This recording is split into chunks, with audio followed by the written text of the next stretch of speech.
Thank you. Beautiful treatment.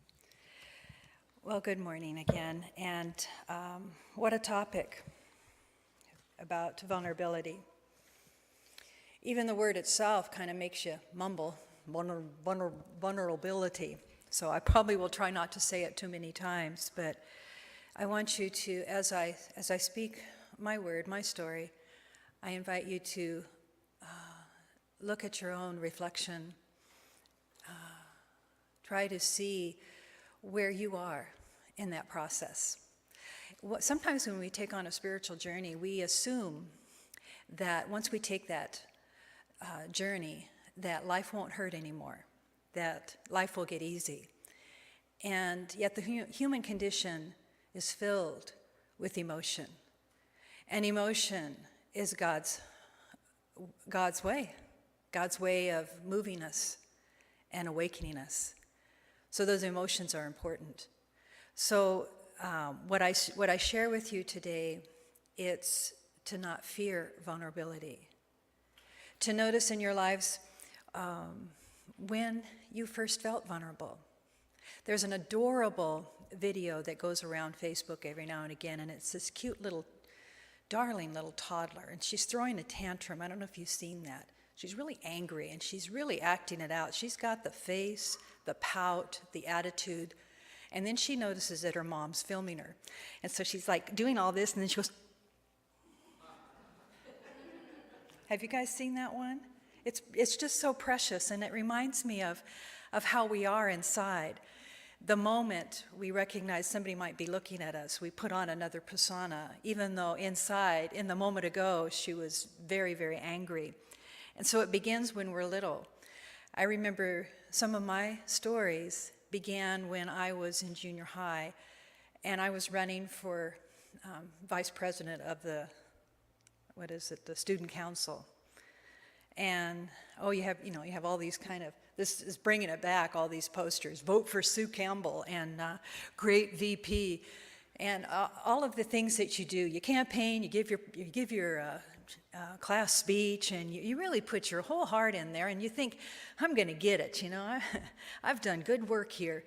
And then they post it on the office wall after the election, and I remember Kenny Ferguson going, I knew you wouldn't get it, because, And I remember going, it's okay, and then trying to hold up, and then just not taking the bus, bawling my eyes out. My heart was broken, and I'd never ran for anything again. And so those moments are defining for us, and we kind of carry them. Another opportunity comes, and you think, I don't know, Kenny Ferguson's out there ready to laugh at me if I don't make it. Those are the vulnerable heart moments that we live with, that reside inside of us. And oftentimes we find practices and ways of being that can bolster us, right? We can find ways to just move with that fear, to move with that energy, and to get on the other side of it. And Charlie and I watch a show called Billions, I think it is, and there was a moment where one of the characters was talking to the therapist, and he was really down and soul searching for his decision, this life-changing moment in his work. And she said, turn 180 degrees. And that phrase just really caught me, turn 180 degrees, and you'll find your answer.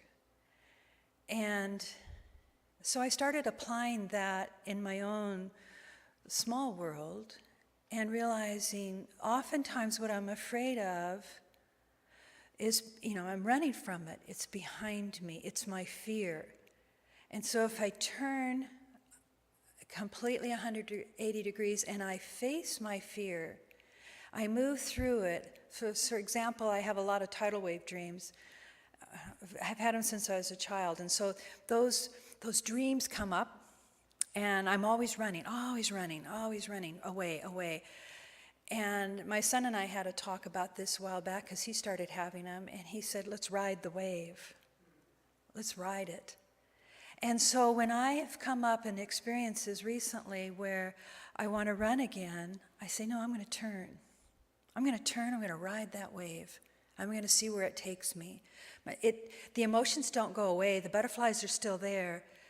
But there's a sense of riding with the fear in my own heart. So that's what I wanted to speak to you a little bit about today.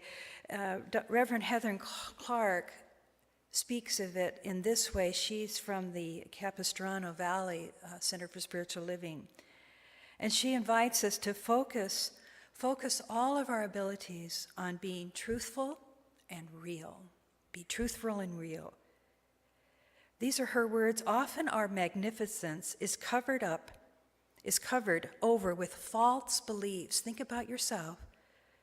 False beliefs about being separate. Can we ever be separate from the one? Fear. What's beyond fear? Only love. And control. Do we have control over everything? No. That's where faith comes in. So who we believe ourselves to be is continuously broadcasting itself. Always. It's law of cause and effect. We speak of that often in this teaching. What you think, you become. What you think, it is. So master your thinking. And then start to outpicture that even as you're in the turmoil, in the moments of vulnerability. Think of the greater good unfolding here. Now, I say that, but I want to make sure that we recognize to truly still feel what's going on, and then tap into our faith and into our teaching, into our scriptures, into that which allows us to turn and ride the wave, whatever it is before us. So everything is becoming form and experience, allowing us to find a way to live more in contentment, freedom, acceptance, and love. To live, and here's the key points here that I want you to take away with, to live courageously and wholeheartedly, to awaken to your magnificence, to your true self, to your true self. So look at the moments where you have felt not enough. I'm just not enough, I can't do that. And when you began to develop your armor. And the armor shows up in ways of addictive patterns, overeating, overworking, overdoing. And you start to look, okay, these are my armors. These are keeping me separate from my true self. So because we're protecting ourselves. But when you are willing to be vulnerable, it will lead you to a place of deep courage, compassion, and connection. So Brené Brown is the influence of these talks that we have been doing this particular month. And her words remind you that vulnerability is not a weakness, and the uncertainty, risk, and emotional exposure we face every day are not optional. Our only choice is our question of engaging. Our willingness to own and engage with vulnerability determines the depth of our courage and the clarity of our purpose. The level to which we protect ourselves from being vulnerable is a measure of our fear and our disconnection. So these are her words from her recent book, Daring Greatly. She's inviting us to live wholeheartedly and to engage in our life from a place of worthiness. So many retreats, so many times in the classes where we have explored and shared with one another, that idea comes up, and from our belly up, and it just says, I'm not enough, I'm not good enough.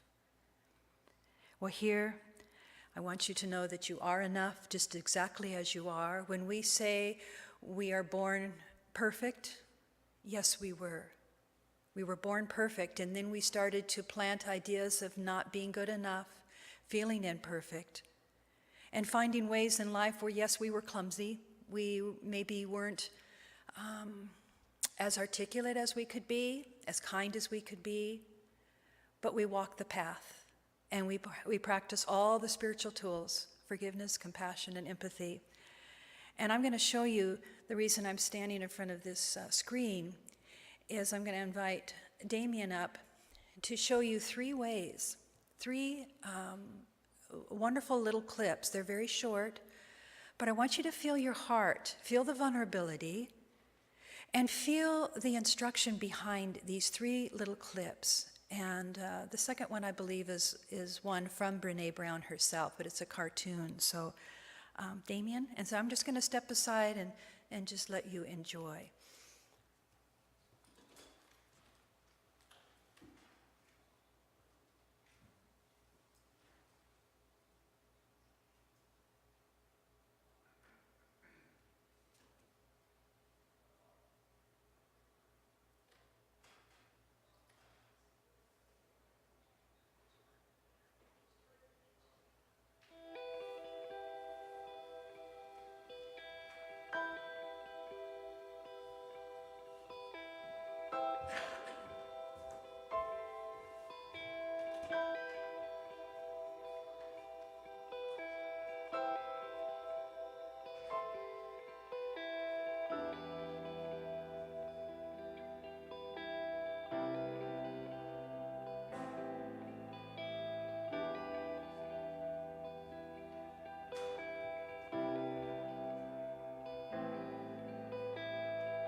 So what is empathy, and why is it very different than sympathy? Empathy fuels connection. Sympathy drives disconnection.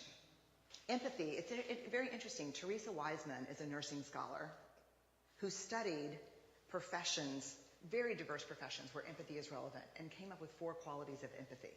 Perspective taking, the ability to take the perspective of another person or recognize their perspective as their truth. Staying out of judgment, not easy when you enjoy it as much as most of us do. Recognizing emotion in other people and then communicating that. Empathy is feeling with people. And to me, I always think of empathy as this kind of sacred space when someone's kind of in a deep hole and they shout out from the bottom and they say, I'm stuck, it's dark, I'm overwhelmed. And then we look and we say, hey, you climb down. I know what it's like down here, and you're not alone. Sympathy is, ooh, it's bad, no, you want a sandwich? Empathy is a choice, and it's a vulnerable choice, because in order to connect with you, I have to connect with something in myself that knows that feeling. Rarely, if ever, does an empathic response begin with at least. And we do it all the time. Because you know what? Someone just shared something with us that's incredibly painful, and we're trying to silver lining it. I don't think that's a verb, but I'm using it as one. We're trying to put the silver lining around it. So, I had a miscarriage. Oh, at least you know you can get pregnant. I think my marriage is falling apart. At least you have a marriage. John's getting kicked out of school. At least Sarah is an A student. But one of the things we do sometimes in the face of very difficult conversations is we try to make things better. If I share something with you that's very difficult, I'd rather you say, I don't even know what to say right now. I'm just so glad you told me.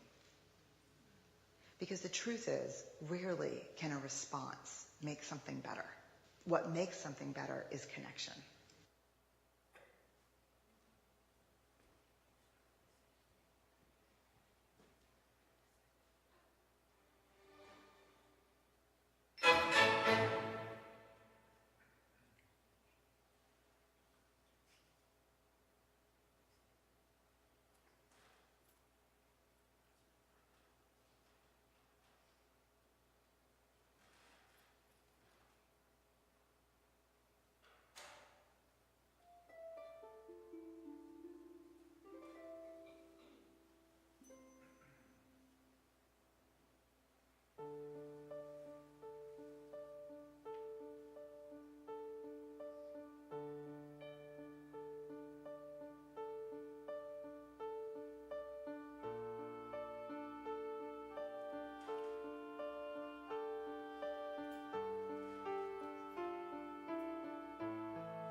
Thank you, Damien.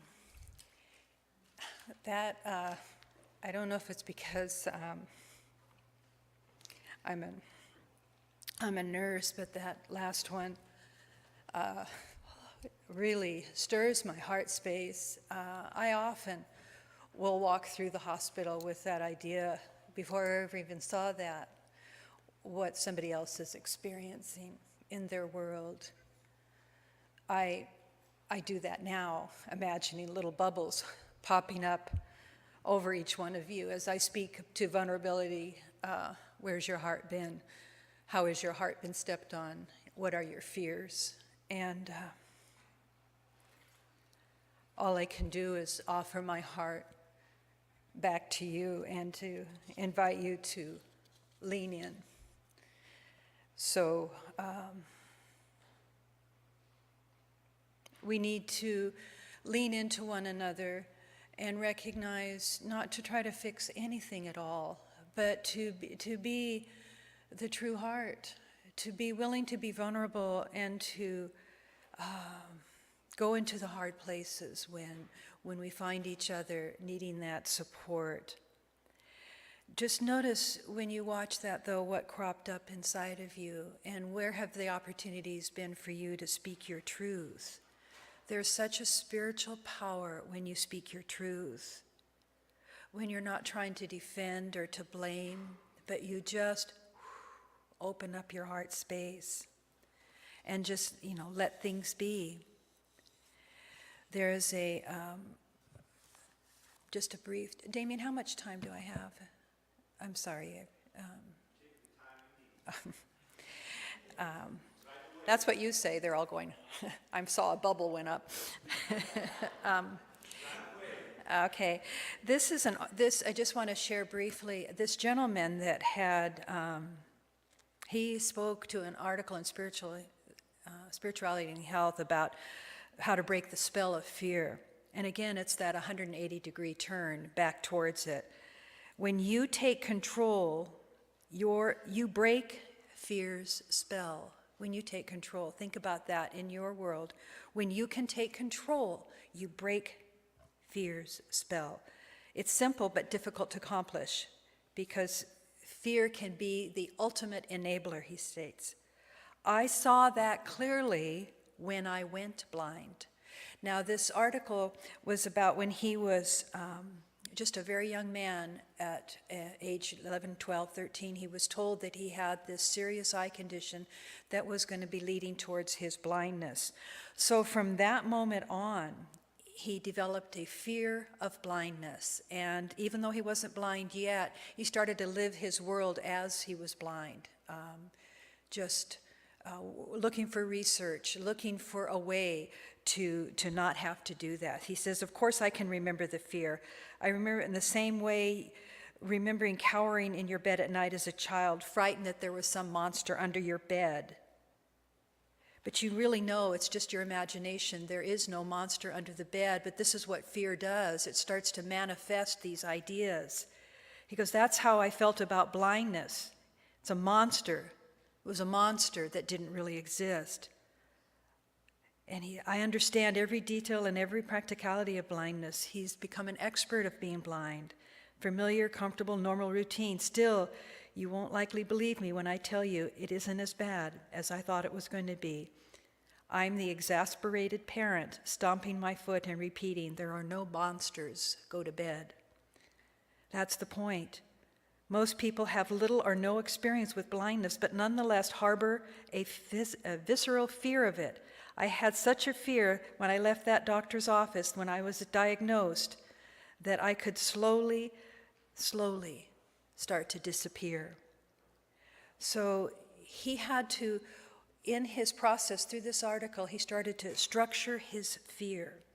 And he started to play the part of someone that was pathetic and going blind. And then he began to shift and realizing when he let go of the struggle and allowed himself just to face the fear as just as a shadow, the beliefs of fear began to strip away. He was believing in science and research, and he was putting his faith in that. But then he realized as things progressed, this disease, it wasn't the time to beat this disease. So he goes, I confused fighting for a cure with confronting my fears. You see, he put that fight in front of his fear. And he goes, the terms are denial. I thought I was taking a stand when really I was just running away. My fight for a cure fueled the flames of all my fears. I was reinforcing the awful narrative that blindness was going to be my death. And I was committing myself just to the hands of science. And while I fought, while I ran, his condition continued to deteriorate, and blindness was on his heels. Science cure was miles back, crawling. Rescue was decades away. The equation flipped 180 degrees. Blindness now, a cure in my 30s, 40s, or 50s. I'm not going to win this race. Science will not save me. My fears foretold my awful fate. There would be no last-minute pardon from the governor, no stay for execution from the Supreme Court. It was time for me to accept this death sentence, face it like a man, to lie still in bed and just wait. And the scene of the fear's canvas was fiction, a mirage. You'll never face fear's execution day. You never will. We conjure up something greater inside of us because what's greater than fear? Love. And that's what he discovered in his journey. He started to face it. His fears plateaued. They were limited. They were ugly. He had anxiety, insecurity, and doom and loss. But he said that was only one color. And he started to recognize that he needed to live his life and start to enjoy the multitude of color that was all around him. He started recognizing that if he took responsibility for this, he was empowered. So when we start to, that's the key point here, is start to take responsibility. He let go of blindness. He just let it go. He stepped out of that tunnel of fear into a wide unknown. He shifted his focus from what's right here, this fear, diagnosis, whatever it is, a marriage, a job, a situation, focused right here. He looked beyond. He looked into the horizon, the place where spirit resides, the place where possibilities and potentiality is. And that's where we grow in our faith. We move to where God is, into our prayers, into love, and that's where we find the willingness to support one another, to lean into one another, to love one another, to take someone's hand through this. So he let go, he stepped out of fear. What he had done was awfulized a situation. Don't we often do that? Something comes up and we just want to awfulize it. So his final words were, I was impatient at first to master these tools, but when he did, he burst into great joy. I felt immense gratitude. When we stop, like for example in the cartoon, down in the tunnel, down in that hole, when we lean into one another and then we can find a way out, we can help each other with love, and then there's this sense of deep gratitude that follows. The most important thing I want to leave you with is this gentleman, when he made that choice to turn and face his fears and not be led by the blindness, it all shifted for him. And that can shift for you too, because you are not restricted by any of the ideas that you've awfulized about your vulnerability. So join with me in a prayer that supports your strength, your truth, God's way, which is love.